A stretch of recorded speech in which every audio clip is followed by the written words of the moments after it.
Namaste, beloveds. Welcome to the gathering. I am David Ault, and this is our Easter message for the year 2024. Take a deep breath in. We're going to see if we can journey together past some jargon, past some perhaps old stale ideas, and find a little something in there that might reignite a newness, a new sense of aliveness for you that is of value. There is a story that the teacher Ram Dass often shared.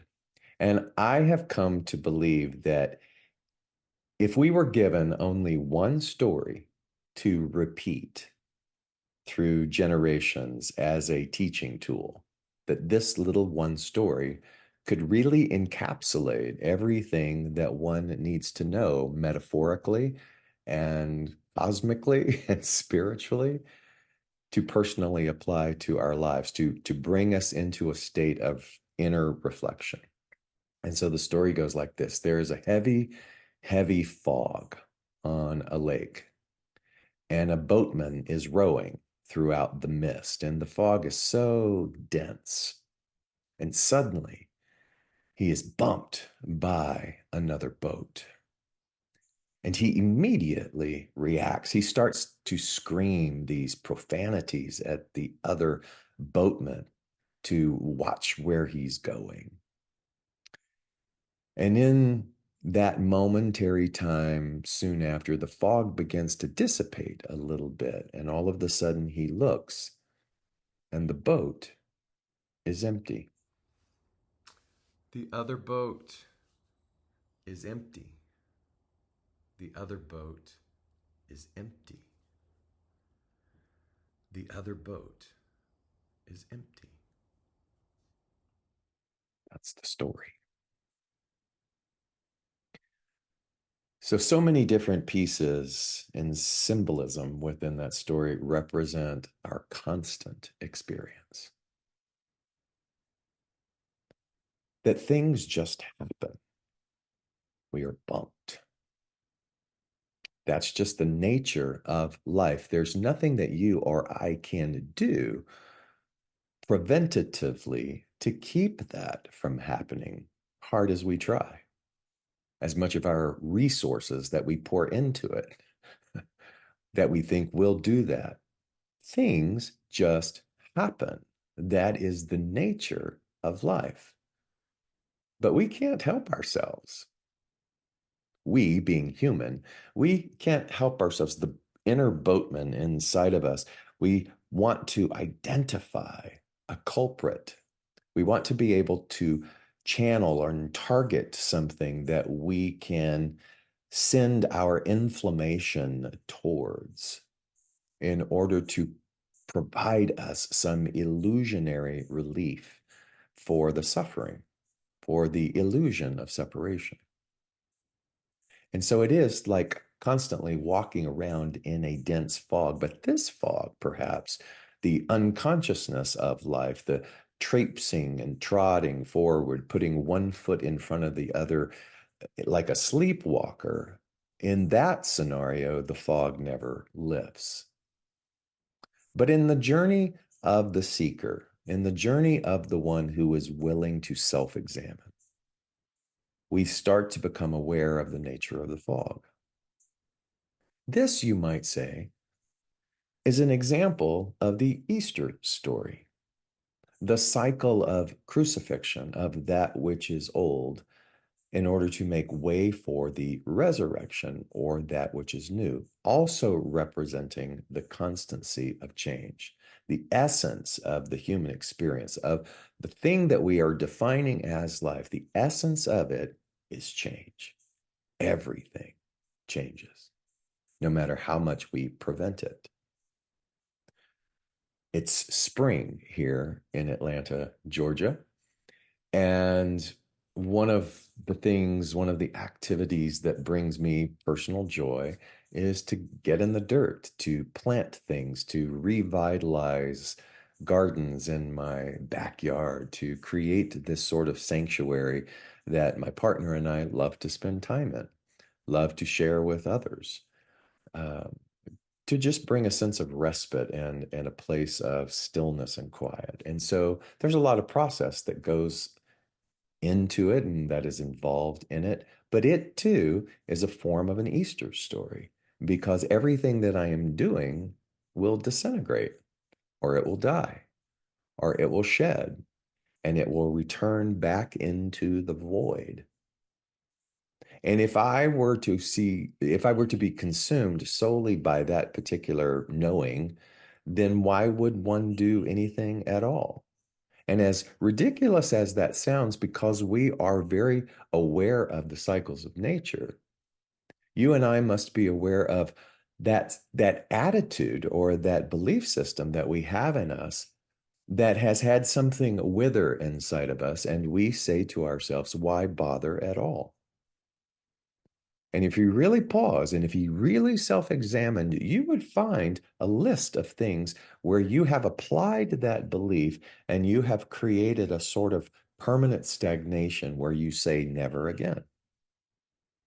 And so Easter is about the symbology of recognizing those things, coming aware of the fact that we have something, we have tools, we have a consciousness that allows us to see the fog for what it is, that allows us to see our own reactivity, that nature within us, and to begin to self-examine and look at all of the things that we have identified as the cause of our suffering, of the bumps, of the change, of our fears, of our traumas, everything that we have identified as separate from us. And we to this day, even if that bump in the boat happened early in our lives, are still walking around in that sort of self-imposed shroud or that self-imposed mist,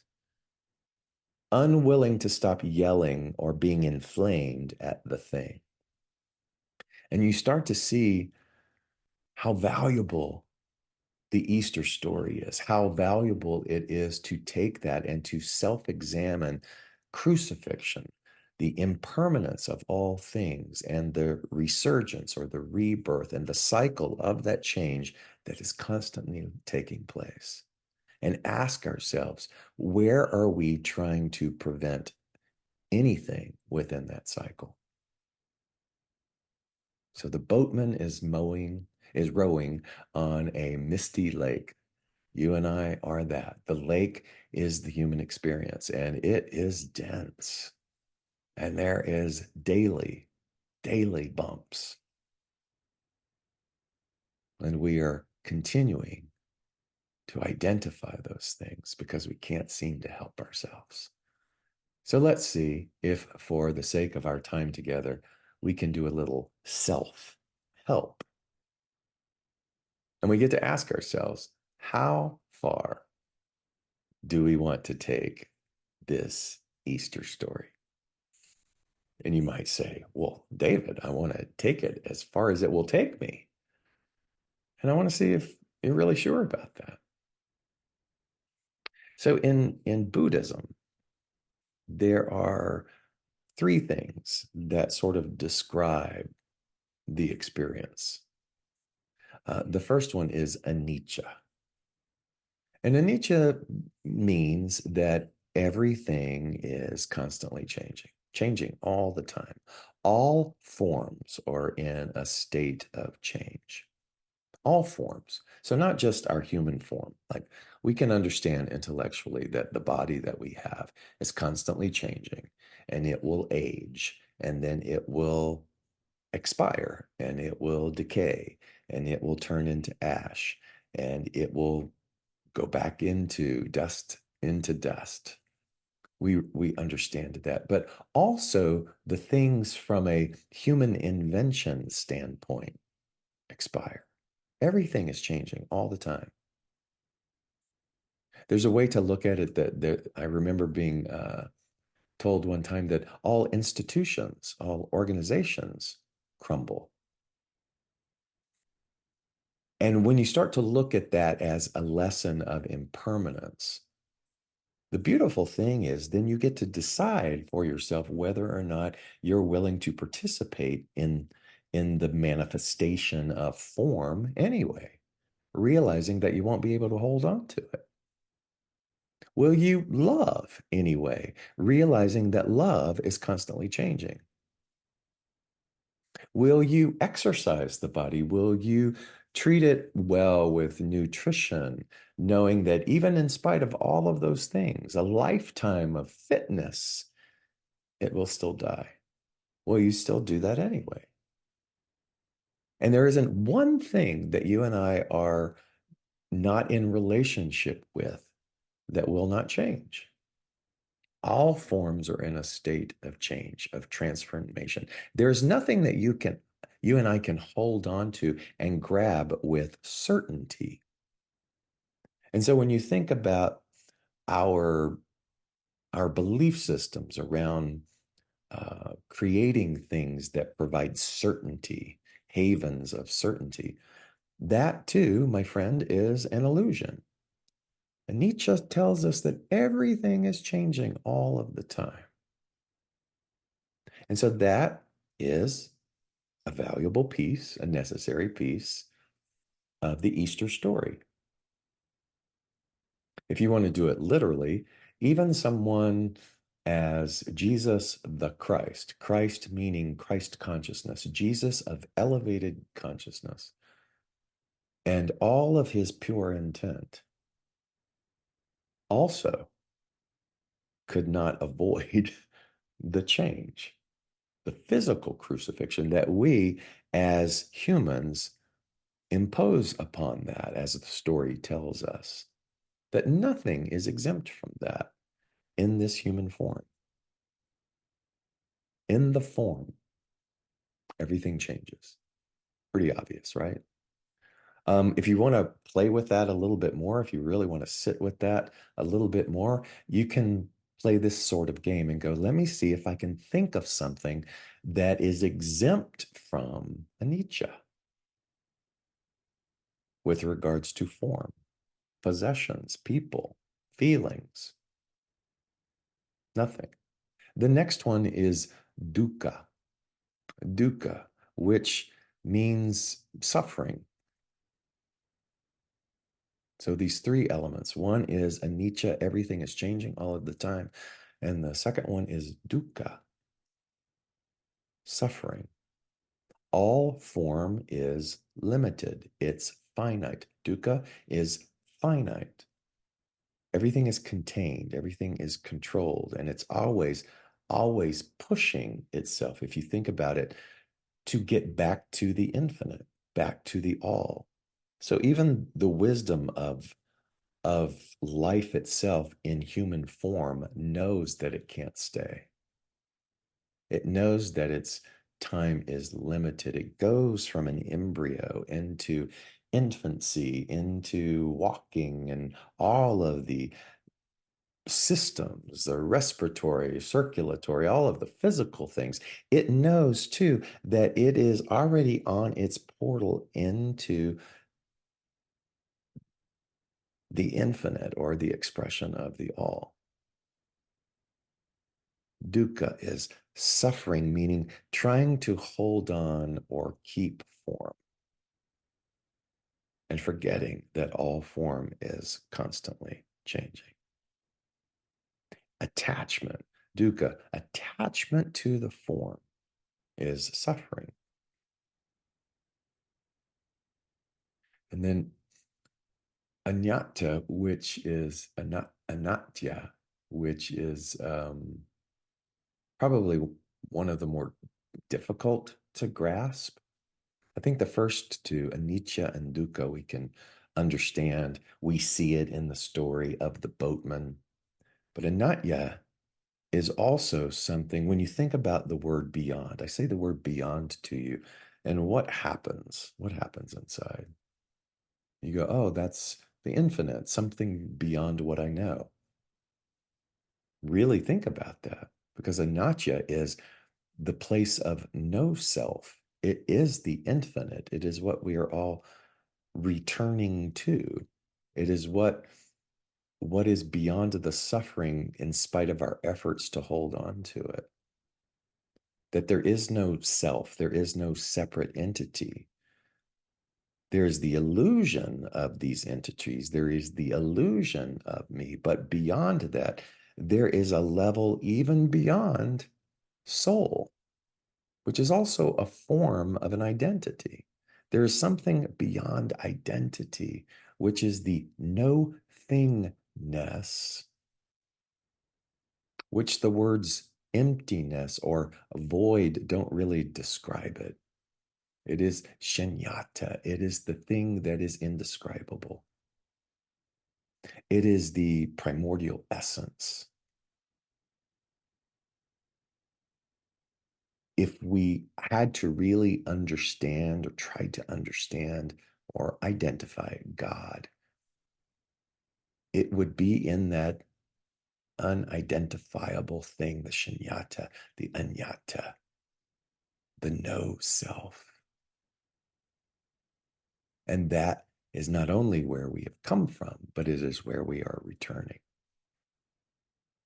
And so in that cycle, the Easter cycle, what are we learning? What have we learned? What are we refusing to learn? Where are we still stuck in the identity of the boatman that wants to scream and yell at everything else out there? When there is that inside of us that knows what we are, that knows that we come from the infinite, that knows that we come from the no self.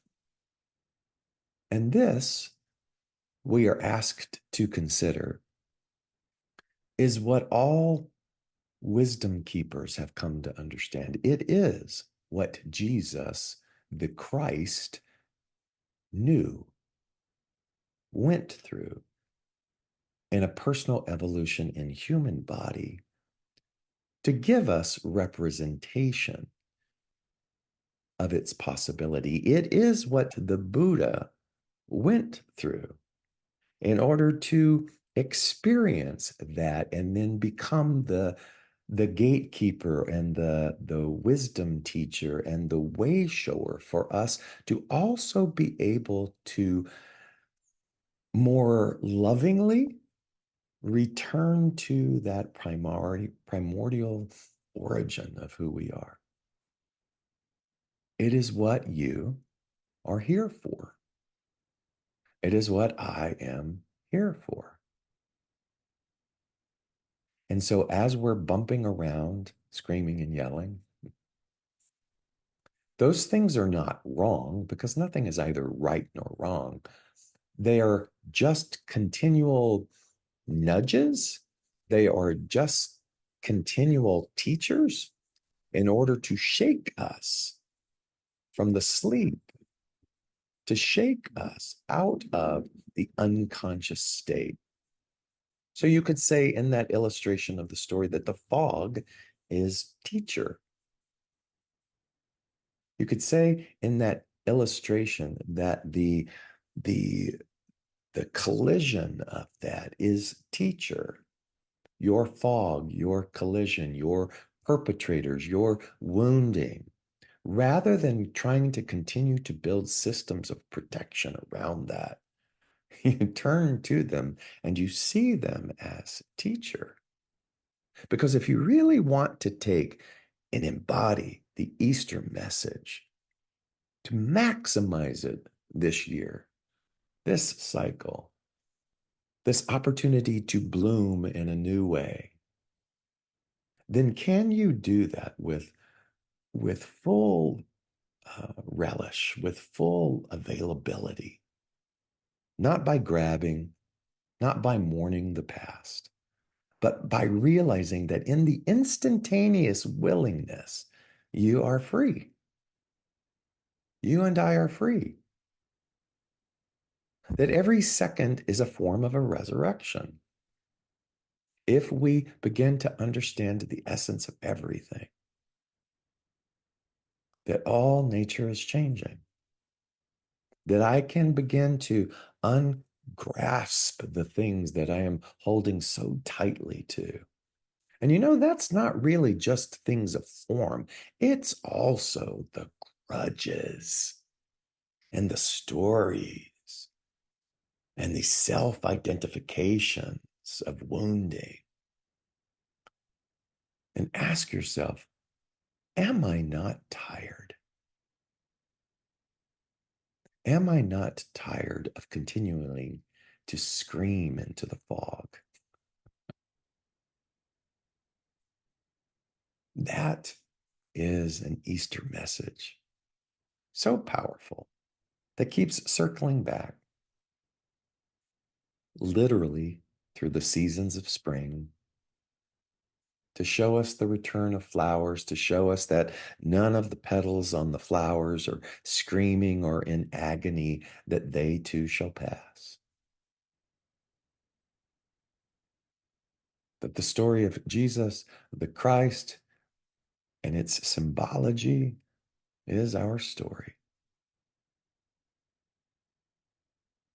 And that through these three elements, we can begin to slowly reawaken and reawaken a little bit more and reawaken a little bit more.